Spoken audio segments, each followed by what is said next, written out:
Education ground চ্যানেলে সকলকে জানাই স্বাগত। আশা করি সকলে ভালো আছো। আমি তোমাদের সঙ্গে সৌরভ। আজকে আমরা আরআরবি এনটিপিসি প্রিভিয়াস ইয়ারে আসা একটি সেটের ম্যাথগুলো আজকে সলভ করব। এর আগে আমরা একাধিক ক্লাস দিয়েছি এনটিপিসির উপর এবং আরআরবি গ্রুপ ডির উপর, যে ক্লাসে আমরা বিভিন্ন সেটের ম্যাথ সলভ করেছি। যারা সেই ক্লাসগুলি দেখোনি অবশ্যই দেখবে, আপনি প্লেলিস্টটা দেওয়া রয়েছে। আজ ক্লাসের প্রথম অঙ্ক, বি এবং সি একসাথে একটি কাজ যে সময় সম্পন্ন করতে পারে, এ একই সময়ে ওই একই কাজটি সম্পন্ন করতে পারে। এ ও বি একসাথে 10 দিনে একটি কাজ সম্পন্ন করে এবং সি একা 7 দিনে কাজটি সম্পন্ন করে। বি একা কাজটি কত দিনে সম্পন্ন করবে? তাহলে প্রশ্নের মধ্যে ফার্স্ট কন্ডিশনে বলা রয়েছে বি ও সি একসাথে যেই কাজটা করে, ওই এ একই সময়ে সেই কাজটা করে। এটা হলো ফার্স্ট কন্ডিশন। ক্লিয়ার? তারপরে বলছে এ ও বি একসাথে 10 দিনে কাজটি করে, তাহলে এ আর বি দুজনে একসাথে 10 দিনে কাজটি করে এবং সি একা 7 দিনে করতে পারে। এখন এখান থেকেই আমাকে কন্ডিশন দিয়ে ফাইন্ড আউট করতে বলছে বি একা কাজটি কত দিনে করবে, মানে বি এর টাইম আমাকে বের করতে হবে। এই হলো লজিক। তাহলে এই টাইপের অঙ্ক থাকলে প্রথমে আমরা এলসিএম করে নিই, টোটাল ইউনিট কাজটা বের করে নেব। টোটাল ইউনিট কাজ হবে 10 এর সাথে এলসিএম মানে 60 ইউনিট। এখান থেকে a প্লাস b এফিসিয়েন্সি আমরা পাবো 60/10 মানে 6 হবে এফিসিয়েন্সি, আর c এর এফিসিয়েন্সি হবে 1। ক্লিয়ার? কিন্তু আমাকে বের করতে হবে b এর টাইম। b এর টাইম যদি আমাদের বের করতে হয় তাহলে দরকার b এর এফিসিয়েন্সি। এই হলো লজিক। তাহলে b এর টাইম বের করতে গেলে b এর এফিসিয়েন্সি আমাকে বের করতে হবে, তাহলেই অঙ্কটা হবে। তাহলে এফিসিয়েন্সি আমরা কি করব, দেখো তিনজনের এফিসিয়েন্সি একবারে আমরা বের করে নিই এখান থেকে, a plus b plus c, a plus b plus c, তিনজন টোটাল এফিসিয়েন্সি আমাদের 6 আর 1 যোগ করলে হবে 7। তাহলে a plus b plus c তিনজনের এফিসিয়েন্সি 7। আমরা কন্ডিশনে দেওয়া রয়েছে b প্লাস c এর এফিসিয়েন্সি হলো এর সমান, তাহলে b প্লাস c এর জায়গায় আমি লিখতে পারি অবশ্যই a। তাহলে একটা a ছিল আরেকটা a আসলো, তাহলে কতগুলো a হলো? দুটো a। তাহলে 2 এর এফিসিয়েন্সি এখন তাহলে দাঁড়ালো কত? ওই 7ই। তাহলে এর এফিসিয়েন্সি আমরা কত পাবো? 7/2। কিন্তু আমাদের তো এর এফিসিয়েন্সি বের করা টার্গেট না, টার্গেট হলো বি এর এফিসিয়েন্সি বের করা। আমরা জানি a প্লাস b এই যে টাইম দেওয়া রয়েছে, a প্লাস b টাইম 10 দিন, এবং এখানে a প্লাস b এর এফিসিয়েন্সি দেওয়া রয়েছে 6। তাহলে a প্লাস b এর এফিসিয়েন্সি এর এফিসিয়েন্সি বিয়োগ করলে b এর এফিসিয়েন্সি, তাহলে b এর এফিসিয়েন্সি হবে তাহলে কত? a প্লাস b এর এফিসিয়েন্সি 6, তার থেকে এর এফিসিয়েন্সিটা আমরা বিয়োগ করে দেব, তাহলে 7/2।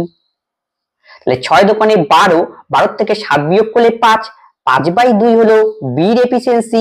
আমাদের দরকার বি এর টাইম বের করা। বি এর এফিসিয়েন্সি জানা আমাদের হয়ে গিয়েছে, তাহলে অটোমেটিক ভাবে আমরা বি এর টাইম এখান থেকে ফাইন্ড আউট করতে পারবো। টোটাল ইউনিট কাজ 60, আর টোটাল ইউনিট কাজকে যদি এফিসিয়েন্সি দিয়ে ভাগ করি তাহলে আমাদের টাইম বের হবে। তাহলে বি এর এফিসিয়েন্সি হলো 5/2, তাহলে 5/2 দিয়ে ভাগ করতে হবে, তাহলে উপরে যাবে আমাদের 2 আর নিচে আসবে 5। 5 × 60, তাহলে 12 দোকানে 24, তাহলে 24 ডে হবে আমাদের correct answer. Option D. Next অঙ্ক, দুটি সংখ্যার লসাগু এবং গসাগু যথাক্রমে 70 এবং 7, একটি সংখ্যা 35 হলে দ্বিতীয় সংখ্যাটি কত?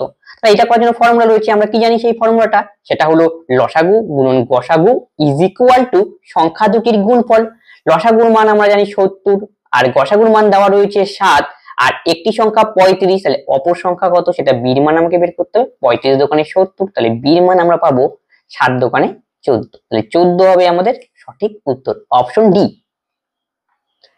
নেক্সট অঙ্ক, যদি থিটা ইকুয়াল টু 45 ডিগ্রি হয় তাহলে এই এক্সপ্রেশনটার মান আমাকে নির্ণয় করতে বলেছে। কারণ থিটার মান ডাইরেক্ট এই টাইপের অঙ্ক দিলে পুট করে দেবে। তাহলে থিটা রয়েছে, তাহলে সাইন থিটার জায়গায় আমি বসাবো 45 ডিগ্রি, তাহলে sine 45 degree plus cos 45 degree,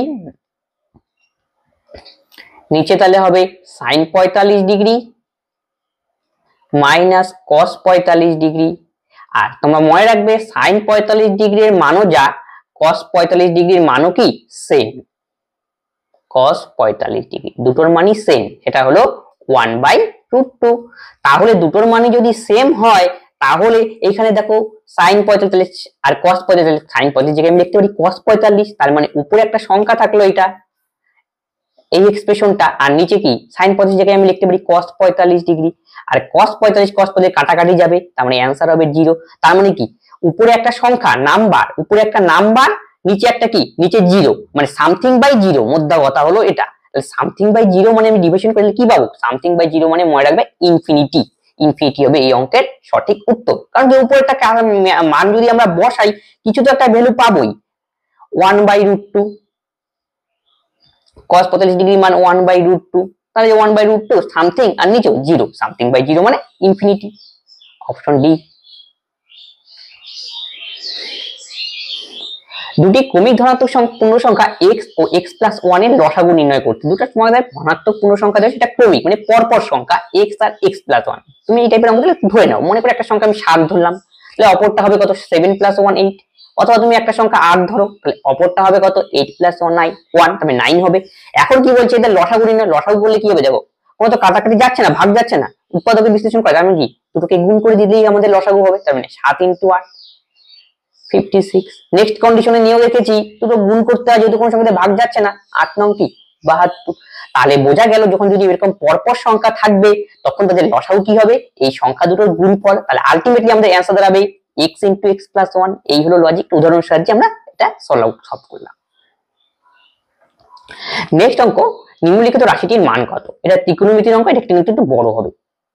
1, তাহলে 1 এর মান আমরা কি জানি 1, তাহলে 1 তো 1 থাক আপাতত, sec থিটার জায়গায় আমি লিখতে পারি 1/cos θ, আর tan θ = sin θ/cos θ। 1 + 1/cos θ, আর এখানে tan θ মানে আমরা জানি sin θ/cos θ।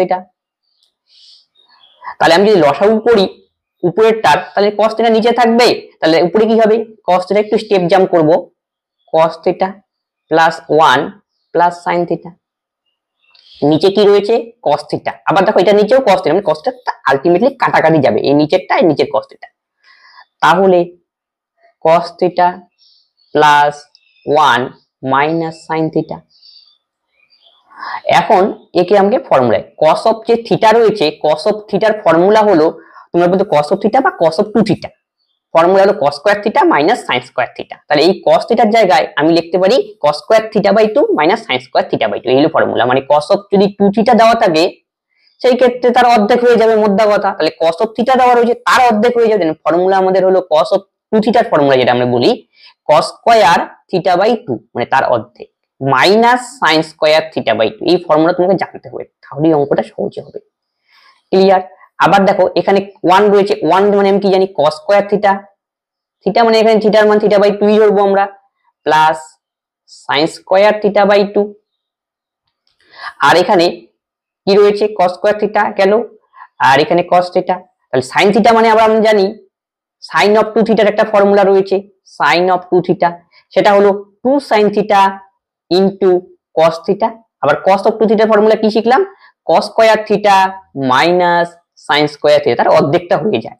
তাহলে এখানে আমাদের sin থিটা, এটা কি থিটা হয়, তার অর্ধেকটা হবে, তাহলে এই ফর্মুলা হলো 2 sin θ/2 ইনটু cos θ/2। আমি জায়গা নেই এখানে বলে উপরে আমি লিখে দিলাম, আর এটার পরে এই জায়গাটায় আছে, ঠিক আছে, এটা একটু বুঝে নিবে। নিচেরটাও একই রকম ভাবে cos অফ থিটার জায়গায় একই রকম ভাবে লিখতে পারি cos স্কয়ার θ/2, একটু সংক্ষেপে লিখলাম জায়গা আটানোর জন্য, মাইনাস sin স্কয়ার θ/2। আবার 1 মানে আমি জানি cos স্কয়ার θ/2 sin স্কয়ার, মানে cos square theta plus sin square theta. আমি এখানে থিটা মানে কি দুটো সেম থাকবে, আমি θ/2 দিয়ে সবগুলো রয়েছে θ/2 দিয়ে লিখলাম।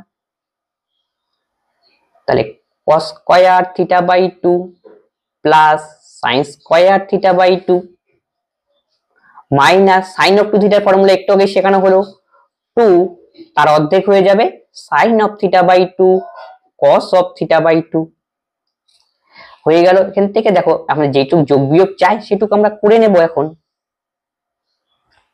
দেখা যাচ্ছে এখানে cos স্কয়ার থিটা, এই যে এখানে লক্ষ্য করো তো দেখি একটু ভালো করে, sin স্কয়ার θ/2 sin স্কয়ার θ/2 কাটা গেল, তাহলে এখানে 2 cos স্কয়ার θ/2 পড়ে রইল, 2 cos স্কয়ার θ/2, আর এখানে পড়ে রইল plus 2 sin of θ/2 into cos of θ/2। Clear? নিচেরটাতে একটু লক্ষ্য করো তো দেখি, sin স্কয়ার থিটা কাটাকাটি গেল। ক্লিয়ার? তাহলে পড়ে রইল কি 2 cos স্কয়ার θ/2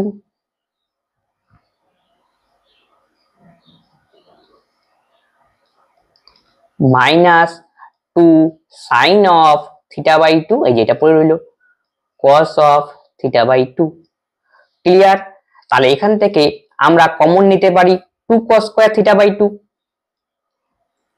উপরটার থেকে কমন নিলাম, তাহলে পড়ে থাকবো কি 1 মাইনাস, দেখো cos square theta by 2 common নিলে cos অফ থিটা একটা চলে গেল, তার মানে কি আলটিমেটলি পাবো কি sin of theta by 2 divided by cos of theta by 2।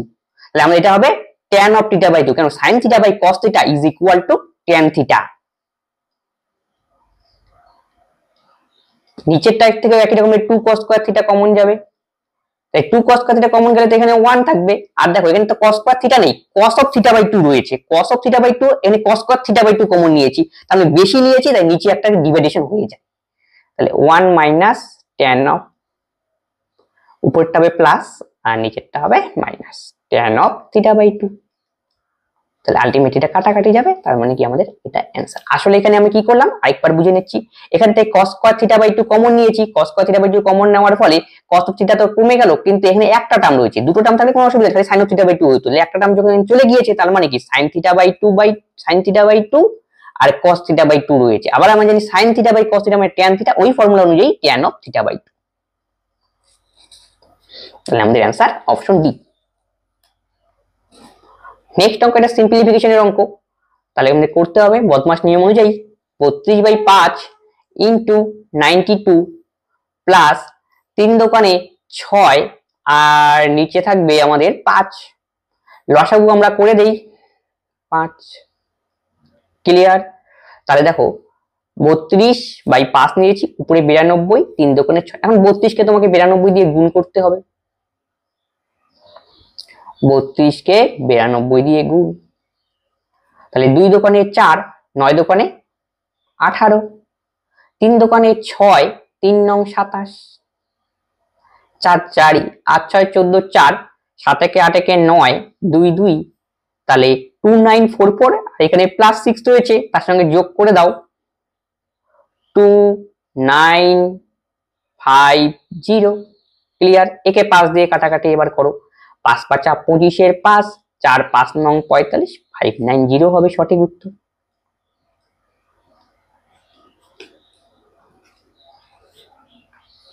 Next অঙ্ক, এটা বীজগণিতীয় অঙ্ক, তোমাকে ফর্মুলার সাহায্যে এই অঙ্কটা মেইনলি করতে হবে। প্রথমে দেখো a cube minus b cube রয়েছে, এর ফর্মুলাটা আমরা ইউজ করতে হবে। a কিউব মাইনাস b কিউবের ফর্মুলা হলো a মাইনাস b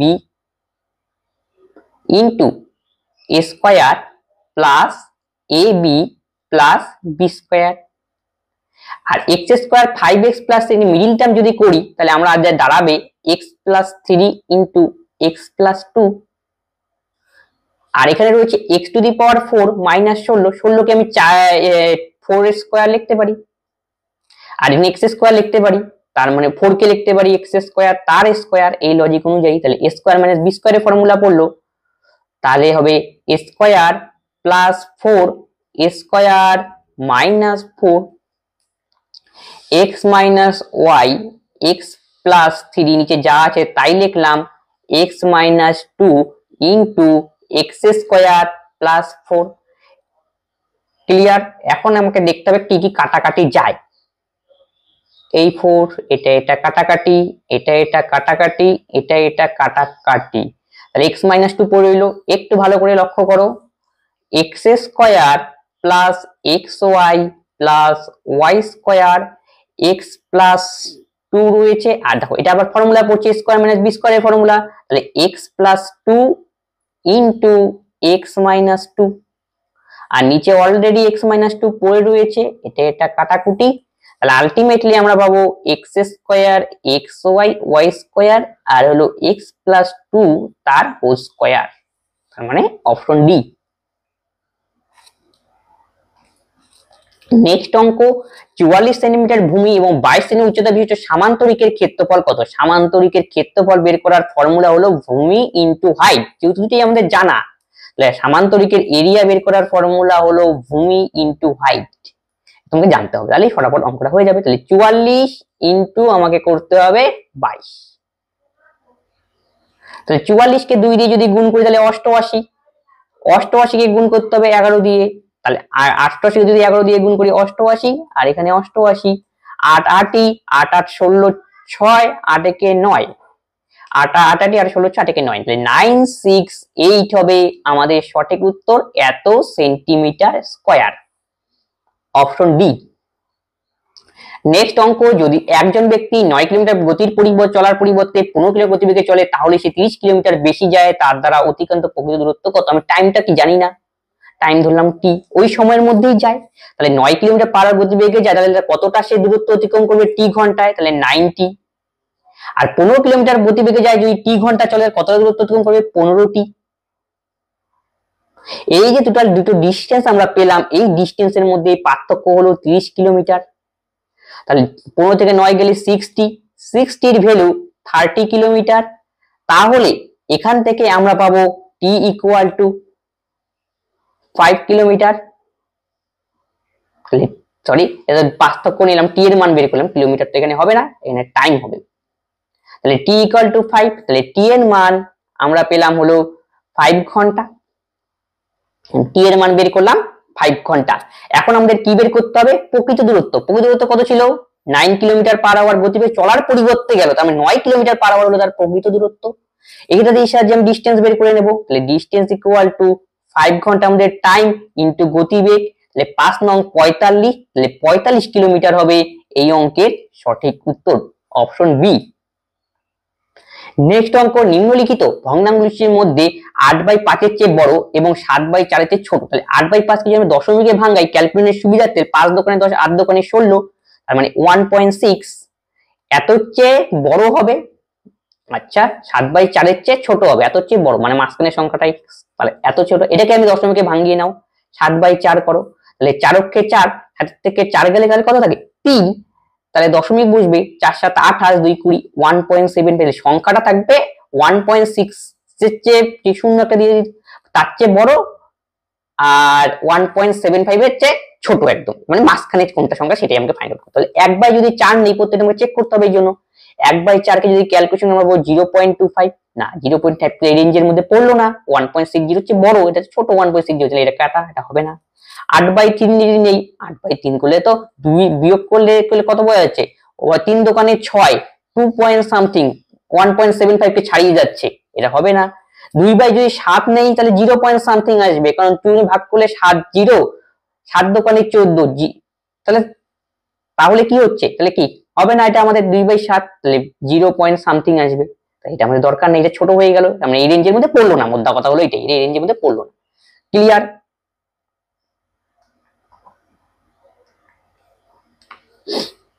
তাহলে 0 20 যদি নেই, তাহলে 7 দোকানে 14, 6 7 8 56, 0 পয়েন্ট এত হবে, ঠিক আছে।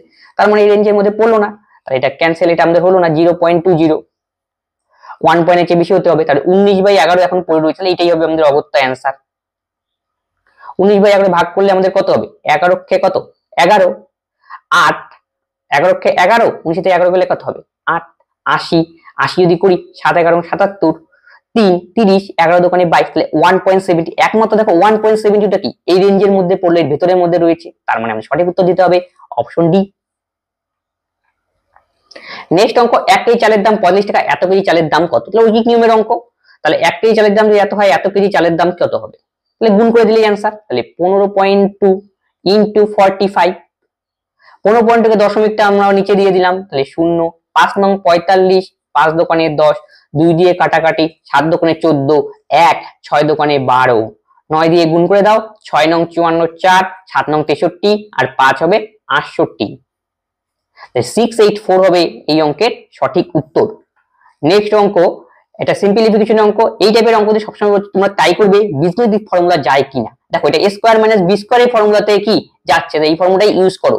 এই a square minus b square formula একবার যোগ একবার বিয়োগ, তার মানে আমি লিখতে পারি 2.7 প্লাস 0.8 ইনটু 2.7 মাইনাস 0.8, আর নিচে রয়ে গেছে 2.7 মাইনাস 0.8, আলটিমেটলি এই দুটো কাটাকাটি, তার মানে যোগ করলেই আমাদের অ্যান্সার। 8 7 15, 2 একে কত? 3, তার মানে 3.5 হবে সঠিক উত্তর, অপশন এ। নেক্সট অঙ্ক, cos অফ এত ত্রিকোণমিতির আরেকটি অঙ্ক এটা, তাহলে cos 75 degree plus sin 15 degree, ঠিক আছে, তাহলে cos 75 ডিগ্রি দিলে আমি লিখতে পারি sin 15 ডিগ্রি। অনেকে মনে করতে পারে কেন বোঝাচ্ছি এটা sin 15 ডিগ্রি, একটা সাইন দুটো সাইন হয়ে গেল, তাহলে 2 sin 15 ডিগ্রি। আসলে ত্রিকোণমিতির পূরক কোণ রিলেটেড একটা ফর্মুলা রয়েছে, সেটা হলো sin 90 degree minus theta is equal two cos theta. এই লজিক দিয়েই আমি প্রথম কাজটা করলাম। তাহলে 2 sin থিটা রয়েছে, এখন দেখো sin 15 ডিগ্রিকে আমি তো এইভাবে লিখতেই পারি sin 45 ডিগ্রি মাইনাস 30 ডিগ্রি। লেখা যায়? সবাই বলবে হ্যাঁ লেখা যায়, লিখলাম। এবার তোমাকে sin a মাইনাস b এর ফর্মুলা ইউজ করতে হবে। তাহলে 2 থাকবেই, তাহলে sin a মাইনাস b এর ফর্মুলা হলো sin a cos b, b বলতে এখানে নিতে হবে 30 ডিগ্রির মান, মাইনাস রয়েছে minus sin a cos b minus cos a sin b, উল্টা cos a sin b, এটা হলো sin a মাইনাস b এর formula, sin a cos b minus cos a sin b। আমি প্রত্যেকটার মান বসাবো, বসিয়ে ক্যালকুলেশন করে আমরা এটার মানটা নির্ণয় করব। 2 আর sin 45 ডিগ্রির মান আমরা জানি 1/√2, আর cos 30 ডিগ্রির মান হলো √3/2 মাইনাস cos 45 ডিগ্রির মান 1/√2 আর sin 30 ডিগ্রির মান হলো 1/2। তাহলে এই ক্যালকুলেশনটা আমাকে করতে হবে। 2√2 তাহলে এলসিএম যাবে, আমি এই ক্যালকুলেশনটা উপরে করছি, তাহলে 2 সামনেই থাকবে, তাহলে এখান থেকে এলসিএম করলে 2√2, যেহেতু হর দুটো সেম, তাহলে উপরে পাবো আমরা √3 মাইনাস 1 আর নিচে 2√2, এই 2 ক্যান্সেল আউট, তাহলে আলটিমেটলি পড়ে থাকলো √3 মাইনাস 1/√2, তার মানে √3 মাইনাস 1/√2, তার মানে অপশন ডি হবে এর সঠিক উত্তর। বিরতি স্টেশন বাদে একটি ট্রেনের গতিবেগ 60 কিলোমিটার/আওয়ার, এটা বিরতি স্টেশন সহ গতিবেগ এত, তাহলে প্রতি ঘন্টায় ট্রেনটি কত মিনিট থামবে? স্টপেজ আর নন স্টপেজের অঙ্ক। যখন বিরতি স্টেশন বাদে, বিরতি ছাড়া, তখন গতিবেগ হলো 60 কিলোমিটার/আওয়ার। আবার যখন বিরতি দেয় তখন নিশ্চয়ই স্পিড কমে যাবে, তাহলে কত 45 কিলোমিটার/আওয়ার।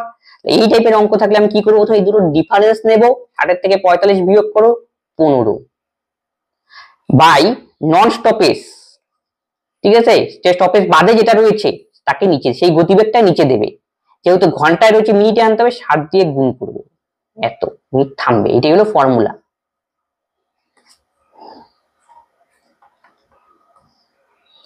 তাহলে 15 মিনিট হবে আমাদের সঠিক উত্তর। নেক্সট অঙ্ক, 13 দ্বারা বিভাজ্য 3 অঙ্কের বৃহত্তম সংখ্যা কত? এটা তোমরা ডাইরেক্ট মুখে মুখে করে দেবে, কোন সংখ্যাটা 13 দিয়ে ভাগ যায়। তাহলে 13 3 নামতা পড়লেই তোমরা বুঝতে পারবে এটা হবে, যদি এটা নেই তাহলে 13 7 13 কত 51, 5 13 7 13 51, 6 5 13 50, 13 দিয়ে ভাগ যাচ্ছে, কিন্তু এটা কি বৃহত্তম সেটা কিন্তু দেখো, একটা একাধিক হতে পারে, কিন্তু কোনটা সবচেয়ে বড় হবে সেটা আমি নেব। তাহলে 6 13 8 7 13 কত 91, 6 13 78, আর 2 9 থেকে 8 বিয়োগ করলে 1, এটা যাচ্ছেই না। 7 13 91, 6 এটাও যাচ্ছে না, তাহলে দিয়ে 6 13 78, 6 13 78, 6 7 13 যাবে, সরি 7 13 91, 7 6 হ্যাঁ যাচ্ছে, তার মানে 988ও যায় আর 575 ভাগ যাচ্ছে, কিন্তু বৃহত্তম কোনটা? বৃহত্তম 988, তাহলে এটাকে আমাকে ঠিক করতে হবে। নেক্সট অঙ্ক, 5:9 অনুপাতে এত টাকা দুভাগে ভাগ করলে ভাগ দুটি কত হবে? তখন টোটাল টাকা ছিল 742, এই টাকাটা দুটো অনুপাতে ভাগ করা হলো, সেটা হলো 5:9, তাহলে টোটাল কত? 9 5 14, আমি তাহলে বলবো আমি 14 এর ভ্যালু 742, তাহলে 1 এর ভ্যালু আমরা পাবো 5 14 70, 4 3 14 42, তাহলে 1 এর ভ্যালু পাওয়া গেল। এখান থেকে দুটো ভাগের মান আমাকে নির্ণয় করতে, 5 এর ভ্যালু আর 9 এর ভ্যালু, তাহলে 5 এর ভ্যালু আমরা পাবো 5 দিয়ে গুণ করে দাও, 3 5 15 5 5 5 25 একে 26, 265, একটা তো বেরিয়ে গেল, আরেকটা বের করতে হবে, 9 এর ভ্যালু বের করতে হবে, 3 9 27 7, 5 9 45 আর 2 47, তাহলে 265 আর 477, অপশন ডি। নেক্সট অঙ্ক, যদি এত হয় x এর মান নির্ণয় করো, তাহলে এই টাইপের অঙ্ক দিলে তুমি সাধারণ সমাধানের মতো করে দাও, 0.75 বাই x 2.5 বাই 8, এবার তোমরা কাটাকুটি করবে। তাহলে আমি এখান থেকে করে দিতে পারি, এখানে একটা তোমরা 10 1 0 দিয়ে উঠিয়ে দিতে পারো দশমিক, তাহলে এই দশমিক উঠে গেল। তাহলে কাটাকাটি করে দাও 25 দিয়ে, 3 25 75, 25 কে করলে পরে তাহলে হবে 10। ক্লিয়ার। এবার দেখো কত দিয়ে যায়, 2 দিয়ে যাচ্ছে, 5 দোকানে 10, 4 দোকানে 8, কোনাকুনি গুণ, তাহলে 3 4 12, নিচে আসবে 5, উপর নিচে 2 দিয়ে গুণ করলাম ক্যালকুলেশনের সুবিধার জন্য, 12 দোকানে 24, তাহলে 2.4 হবে correct answer, option A. Next অঙ্ক, এটা হলো করণীর অঙ্ক আমরা বলি। এই টাইপের যখন অঙ্ক দেবে তখন তোমাকে নজর রাখতে হবে কোনো ফর্মুলা যাচ্ছে কিনা বা করণীয়ন করা হচ্ছে কিনা, যাওয়া যাচ্ছে কিনা। দেখো প্রথম দুটো টার্ম নেবো আমরা, শেষের দুটো টার্ম নিয়ে করি। কেন আমি নিলাম, দেখো এটাতে √7 প্লাস √3, √7 একই টাইপের, প্লাস মাইনাস চিহ্নের খালি অদল বদল। পরেরটা তো ঠিক তাই, একই রকম চিহ্নের কি অদল বদল, এই দুটো একটা পার্ট করে দিই, এই দুটো পার্ট করে দিই, তাহলে এই অঙ্কটা ইজি হয়ে যাবে। আমি তুলছি না, এখান থেকে ডাইরেক্ট অঙ্ক করছি। তাহলে এই দুটো যদি আমরা লসাগু করি তাহলে √7 প্লাস √3 আর √7 মাইনাস √3, ক্লিয়ার। আর এখানে মাইনাস রয়েছে, গুণ হয়ে যাবে, তাহলে √7 মাইনাস √3 তার হোল স্কয়ার প্লাস √7 প্লাস √3 তার হোল স্কয়ার। একই রকম ভাবে পরেরটাও করব আমরা, লসাগু করে দাও, √3 মাইনাস 1, √3 প্লাস 1, তাহলে √3 প্লাস 1 তার হোল স্কয়ার। যেমন করে আমরা ভগ্নাংশের যোগফল করি, 3 প্লাস 1, দুটো আসলো না, তাই গুণ হয়ে গেল। এখানে √3 মাইনাস 1 প্লাস 1 চলে গেল -1, তাহলে -1 √3 মানে দুবার গুণ হবে, তাহলে √3 মাইনাস 1 তার হোল স্কয়ার। এখন একটু ভালো করে লক্ষ্য করো, এই যে এটা একটা ফর্মুলায় গিয়েছে, এটা তোমরা ডাইরেক্ট মুখে মুখে করতে পারবে। এটা ফর্মুলা কি, এই ফর্মুলাটা আমি লিখে দিচ্ছি, তাহলে তোমাদের বুঝতে আরো সুবিধা হবে। a plus b whole square plus a minus b whole square, এর ফর্মুলা হলো 2 into a square plus b square. আর এখানে a প্লাস b আর a মাইনাস b এর গুণফল আকারে রয়েছে, এর ফর্মুলা হলো a square minus b square. এই দুটো ফর্মুলা এই অঙ্কটা করার জন্য আমাকে ইউজ করতে হবে। তাহলে a plus b whole square, এই যে a plus b whole square, এই মানে তাহলে আমি লিখছি 2 into a square plus b square, তোমরা পুরো ডাইরেক্ট গুলো লিখবে। তাহলে 7 প্লাস 3, আবার দেখো a plus b a minus b, a square minus b square, তাহলে 7 মাইনাস 3 4, কারণ a স্কয়ার √7 স্কয়ার করলে 7 আর √3 স্কয়ার করলে √3, 7 মাইনাস 3 মানে 4, প্লাস 2 √3 স্কয়ার, একই রকম ভাবে ফর্মুলা, তাহলে এটা এসে √3 স্কয়ার করতে হবে 3, a স্কয়ার গেল আর b স্কয়ার, b মানে 1 স্কয়ার, এই যে 1, এই প্রথম ফর্মুলাটা ইউজ করছি। একই রকম a স্কয়ার মাইনাস b স্কয়ারের ফর্মুলা √3 স্কয়ার করলে 3, আর 1 স্কয়ার 1, 3 এর থেকে 1 গেলে তাহলে কত হবে 2, তাহলে 2 2 কাটাকাটি, 7 3 10, 10 কে 2 দিয়ে যদি একবারে ভাগ করো 5 হয়ে যাবে, 2 2 কাটাকাটি, 3 1 4, তাহলে 9 হবে আমাদের সঠিক উত্তর। নেক্সট অঙ্ক, a b এর চেয়ে 80% বেশি, b c এর চেয়ে 20% কম, a:b:c এর অনুপাত কত? তাহলে a b এর চেয়ে 80% বেশি, তাহলে b যদি 100 হয় তাহলে a হবে 180।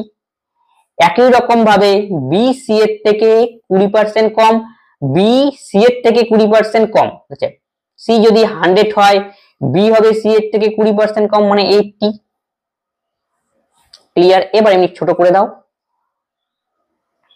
9:5, একে যদি ছোট করি 4:5, কিন্তু দুটোর মধ্যে কমন কি b, bটাকে সমান করে দেবো, তাহলে এই পাশে 4 দিয়ে গুণ করবো, পরেরটাকে 5 দিয়ে গুণ করবো। একে যদি 4 দিয়ে গুণ করি 4 9 36, 4 5 20, একে 5 দিয়ে গুণ করো 4 5 20, 5 5 25, b সমান হয়ে গেল কিন্তু এই যে। তাহলে আমি আলটিমেটলি এখন তিনটার অনুপাত দাঁড়াবে 36 20 আর 25, 36 20 25, অপশন এ। নেক্সট অঙ্ক, আবার ত্রিকোণমিতির অঙ্ক, cot x = 3, তবে এর মান নির্ণয় করতে বলেছে। তাহলে প্রথমে দেখো এখান থেকে কমন যাচ্ছে, উপর থেকে আমি 3 কমন নিয়ে নিলাম, তাহলে পড়ে থাকলো 1 প্লাস sin x, আর এখানে 1 মাইনাস sin x, তাহলে নিচ থেকে 2 কমন যায়, প্রথমটার থেকে পরেরটার থেকে 3 কমন যায়, তাহলে 2 ইনটু 3 কমন গেল একবারে, 1 প্লাস cos x, আর এখানে 1 মাইনাস cos x, তাহলে এই 3 3 যদি আমি কাটাকাটি করে দেই তাহলে 1/2, তাহলে উপরে দেখো a plus b into a minus b formula, তাহলে 1 মাইনাস sin স্কয়ার x, আবার একই রকম a plus b a minus formula 1 minus cos square x, তাহলে হাফ আর 1 মাইনাস সাইন স্কোয়ার থিটা মানে হলো কস স্কোয়ার থিটা, তাহলে এর জায়গায় আমি লিখতে পারি কস স্কোয়ার এক্স। আর 1 মাইনাস কস স্কোয়ার থিটা মানে হলো সাইন স্কোয়ার থিটা, এর জায়গায় লিখতে পারি সাইন স্কোয়ার এক্স। তাহলে 1/2 আর cos x বাই sin x মানে cos স্কোয়ার এক্স, যেহেতু cos বাই sin মানে cot আর sin বাই cos মানে হলো tan, তাহলে 1/2 আর cot x মান 3 তার স্কোয়ার 3 3 9, তাহলে 9/2 হবে আমাদের সঠিক উত্তর। অপশন ডি হবে সঠিক উত্তর। আর এই ফর্মুলাটা হলো আমি এখানে লিখে দিচ্ছি, এখান থেকে আসলে এই ফর্মুলা যেটা আমি বলি sin square theta plus cos square theta is equal two 1, এখান থেকেই এই ফর্মুলাটা আমরা লিখেছি। আর cos বাই sin মানে cot। নেক্সট অঙ্ক 18 ও 42 এর লসাগু ও গসাগুর গুণফল কত? তাহলে আমি ফর্মুলা কি জানি, লসাগু ইনটু গসাগু ইজ ইকুয়াল টু সংখ্যা দুটির গুণফল, এটাই আমাকে ইউজ করতে হবে। তাহলে লসাগু ইনটু গসাগু বললেই আমাদের অ্যানসার, তাহলে 42 ইনটু 18। তাহলে 18 দোকানে 36, হাতে হলো 3, 4 18 72 আর 3 55 75, 7 5 6 হবে সঠিক উত্তর। নেক্সট অঙ্ক একটি ত্রিভুজের সমকোণ বি এবি ইকুয়াল টু এত বিসি এর রাশিগুলির মান যথাক্রমে কত, মানে দুটোর মান আমাকে নির্ণয় করতে। এই জন্য তোমাকে ছবিটা ড্রয়িং করলে তোমার এই অঙ্কটা করলে অনেক সুবিধা।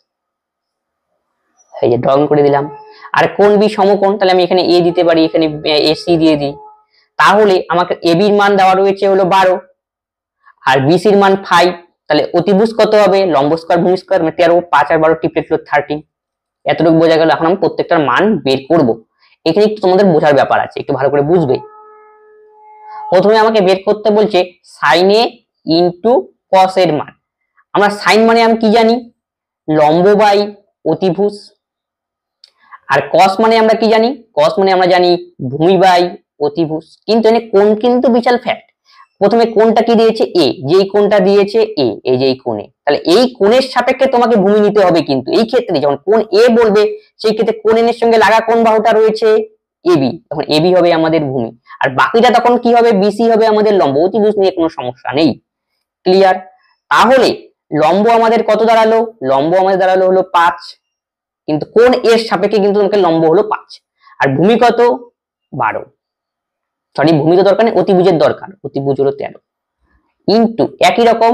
তাহলে কোণ এর সাপেক্ষে আমাদের নিতে হবে কি ভূমি, কোণ এর সাপেক্ষে ভূমি হলো 12 আর অতিভুজ হলো 13, তাহলে গুণ করে দাও, 5 12 60, 13 13 169, একটার ভ্যালু বেরিয়ে গেল। এখন আমাকে বের করতে হবে sin c আর cos c। sin c আর cos c একই রকম। sin মানে কি, লম্ব বাই অতিভুজ, আর cos মানে ভূমি বাই অতিভুজ। এখন কিন্তু লম্ব ভূমি তোমার চেঞ্জ হয়ে যাবে, কোনটা সেই কোণের সাপেক্ষে দেখতে হবে, কোণ c এর সাপেক্ষে। এবার লম্ব কি, এবার লম্ব কিন্তু উল্টে যাবে, মানে যে কোণ বলবে সেই কোণের সঙ্গে লাগা যেটা থাকবে সেটাকে আমরা ভূমি নিব আর অপরটাকে নিব লম্ব। এখন লম্ব হলো 12, এই তাহলে লম্ব আমাদের 12 আর অতিভুজ আমাদের 13 ইনটু ভূমি আমাদের কত 5, সেমি অ্যান্সার আসবে অতিভুজ 13। তাহলে 5 12 60, 13 13 169, বাস। দেখো কোনটা মানে 60 169, 60 169, অপশন বি হবে সঠিক উত্তর। নেক্সট অঙ্ক, যদি একটি আয়তক্ষেত্রের দৈর্ঘ্য প্রস্থের অনুপাত এত হয় এবং ক্ষেত্রফল এত, তাহলে আয়তক্ষেত্রের দৈর্ঘ্য, তার দৈর্ঘ্য যদি 7x হয় তাহলে প্রস্থ হবে 4x, আর দৈর্ঘ্য প্রস্থ করলেই আমাদের ক্ষেত্রফল, যার ভ্যালু 1 2 3 4 8। এবার তোমাকে কাটাকাটি করতে হবে, 7 দিয়ে কাটাকাটি করে দেই। 7 7, 12 থেকে 7 গেলে 5, 53, 7 7 49, 4 44, 6 7 42, 2 4 7 28, আবার 4 দিয়ে যায়, 4 4 16, 1 4 4 16, 4 4, তাহলে x স্কয়ার ইকুয়াল টু 441। তাহলে x equal to root over করতে হবে, তার মানে 21, x এর ভ্যালু পেলাম 21। এখন কি হবে, দৈর্ঘ্যের ভ্যালু কত 7x, তাহলে দৈর্ঘ্য হবে 7x, তাহলে 7 ইনটু 21, তাহলে 7 7, 7 দোকানে 14। প্রস্থ বল করলে আমরা বের করতাম 4x এর মান 84, হতো 4 4, 4 দোকানে 8। এটা হলো আমাদের ব্রেথ।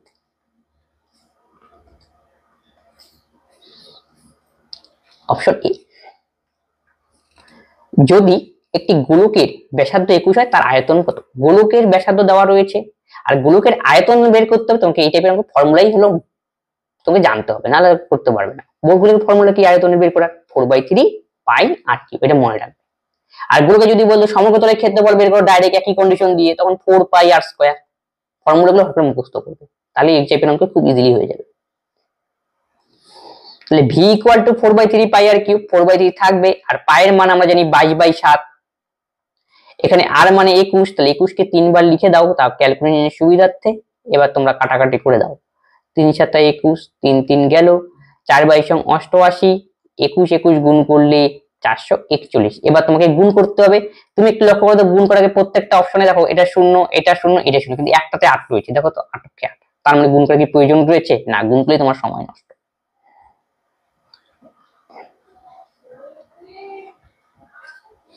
Option A. নেক্সট অঙ্ক তোমাকে এটা সিম্পলিফিকেশন করতে বলেছে, দেওয়া রয়েছে 80.64030। তো তুমি উঠালে পরে নিচে আমাদের 10 আসবে, 5 6 30, 5 দিয়ে একবারে কাটাকাটি যাচ্ছে, তাহলে আমরা আলটিমেটলি পেলাম কি 1/50। দশমিকে আনতে হবে, উপর নিচে 2 দিয়ে গুণ করো ক্যালকুলেশন সুবিধায়, 50 দোকানে 100, তাহলে এখানে একটা সংখ্যা রয়েছে যে দুটো শূন্য, তাহলে 0.02। Option B. নেক্সট অঙ্ক, একজন দোকানদার এত টাকা দিয়ে চেয়ার কিনে 10% ক্ষতিতে চেয়ারটি বিক্রি হয়, ক্রয় মূল্য কত? তার মানে এসপি দেওয়া রয়েছে, এসপি এখানে 639, এসপি থেকে আমাকে আনতে হবে সিপি, তাহলে 100 আর নিচে 90। এসপি থেকে যখন সিপি আনবো তখন আমাকে 100টা উপরে দিতে হবে সিপি বের করতে বলে। 0 0 কাটো, 9 দিয়ে 7 9 63, 710। নেক্সট অঙ্ক, রাম এত টাকা একটি সাইকেল কিনে এত টাকায় বিক্রি করলো, ক্ষতির পরিমাণ কত? তাহলে সিপি দেওয়া রয়েছে এখানে 1900 আর এসপি এখানে দেওয়া রয়েছে 1862। যদি 19 দিয়ে কাটাকাটি করি 100, 19 9 171, 8 162। ক্লিয়ার? তাহলে সিপি আর এসপি এর অনুপাত কত পেলাম? 100:98, আর কাটাকাটি করে যদি 100 তে এসে গেছে, এখন হচ্ছে ক্ষতিটা কত হলো? তাহলে 100 আমাদের কস্ট প্রাইস অনুপাত হিসাবে আর এসপি হলো 98, তাহলে লস কত? 2 ইউনিট। তাহলে লস কার উপর বের করি? কস্ট 2%, 100 এর উপর।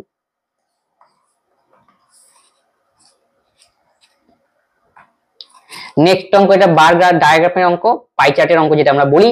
পাই চার্টে এক মাসে এক্স এর দ্বারা মোট ব্যয় শতাংশ দেখানো রয়েছে। পাই চার্টের উপর ভিত্তি করে শিক্ষা ক্ষেত্রে এর জন্য ব্যয় করা অন্য কোন ক্ষেত্রে করা ব্যয় করার সমান, তাহলে শিক্ষা ক্ষেত্রেটা অন্য কোন ব্যয়ের সমান, তোমার শিক্ষা ক্ষেত্রে সেটাকে নজর রাখো। শিক্ষা ক্ষেত্রে হলো 37.5, এটা এডুকেশন সেক্টরে। আর অন্য কোন দুটো সেকশন যোগ করলে পরে আমাদের কত আসবে? এই 37.5 এর সমান। একটু যদি ভালো করে লক্ষ্য করে দেখলেই বোঝা যাচ্ছে যে আদার এক্সপেন্সেস 12.5 আর 25, হয় আদার এক্সপেন্সেস ক্লোথের সাথে আসতে পারে, হয় আদার এক্সপেন্স ফুডের সাথে আছে। দেখো কোনটা আছে, কোন অপশন মনে হচ্ছে এই প্রথমটাই হবে, স্বাস্থ্য আর খাদ্য। পরীক্ষায় এটা ফুড প্লাস আদার এক্সপেন্স যদি আমরা যোগ করি তাহলে কিসে আসবে? এডুকেশনের সমান হবে এডুকেশন। আবার আদার এক্সপেন্স প্লাস যদি ক্লোথ যোগ করি তাহলে আবার এডুকেশন সেক্টরের সমান আসবে। এখন আমাদের অপশনে যেটা রয়েছে সেটা আমাকে দেখতে হবে। অপশনে রয়েছে ফুড আর স্বাস্থ্য, প্রথমটাতে এটাকে দিতে হবে, পরটাতে খাদ্য আর অন্যান্য খরচ, এটা নেই। তারপরটা কি? খাদ্য আর জামা কাপড় নেই, জামা কাপড় আর স্বাস্থ্য নেই। ঠিক আছে, এইভাবে আমরা করতে পারবো। নেক্সট অঙ্ক, নিম্নলিখিত পাই চার্টটি এক মাসে এক্স দ্বারা মোট ব্যয় শতাংশ দেখানো হয়েছে। পাই চার্টটির উপর ভিত্তি করে মোট ব্যয় সর্বোচ্চ শতাংশ কিসের জন্য ব্যয় করা হয় সেটা আমাকে নির্ণয় করতে। এই টাইপের অঙ্কতে তোমাকে অপশন দেখে দেখে তোমাকে হিসাব করতে। প্রথমে কি দেওয়া রয়েছে? এ নম্বরের ক্ষেত্রে খাদ্য, খাদ্য কত? 12.5, আর অন্যান্য খরচ কত এই ক্ষেত্রে? আদার এক্সপেন্সেস 25। তাহলে ক্যালকুলেশন করলে আমরা পাবো 37.5%। এটা আমাদের হাতে থাক। খাদ্য আমাদের পোশাক এবং কি খাদ্য, এবার পোশাক আর খাদ্য, বি নম্বর অপশন টেস্ট করছি। পোশাকটা একটু লক্ষ্য করো দেখি কোথায় রয়েছে, 12.5। আর খাদ্য কত রয়েছে? খাদ্য food food food food food পুরো 12.5, তাহলে আলটিমেটলি 25%। চেক করতে হবে সবগুলোই, আমার কিছু করার নেই। সি নম্বর রয়েছে জামা কাপড় আর স্বাস্থ্য, সি নম্বরে জামা কাপড় আর স্বাস্থ্য, এই যে ক্লোথ আর হেলথ, তাহলে এই দুটো যোগ করতে হবে। তাহলে 12.5 12.5, তাহলে যোগ করলে 25ই হবে। গেল। ডি নম্বরে রয়েছে খাদ্য এবং স্বাস্থ্য, একটু লক্ষ্য করো ভালো করে, খাদ্য মানে 12.5 আর স্বাস্থ্য 12.5, তার মানে 25%। তার মানে সবচেয়ে বেশি কোনটাতে আসলো? অপশন এ তে। অপশন এ তে ছিল খাদ্য আর অন্যান্য খরচ। তবে আজকের ক্লাসে এই 29খানা অঙ্ক ছিল, আমরা ডিটেলসে সলিউশন করে দিলাম। যদি কোনো অঙ্কে তোমাদের ডাউট থাকে অবশ্যই তোমরা কমেন্ট বক্সে কমেন্ট করবে এবং বন্ধুদের সঙ্গে এই ক্লাসগুলি শেয়ার করে সকলেই এই ক্লাসগুলি থেকে উপকৃত হয়। তবে আজকের ক্লাস আমরা এখানেই শেষ করছি, পরবর্তী ভিডিওতে আবার দেখা হচ্ছে। ধন্যবাদ।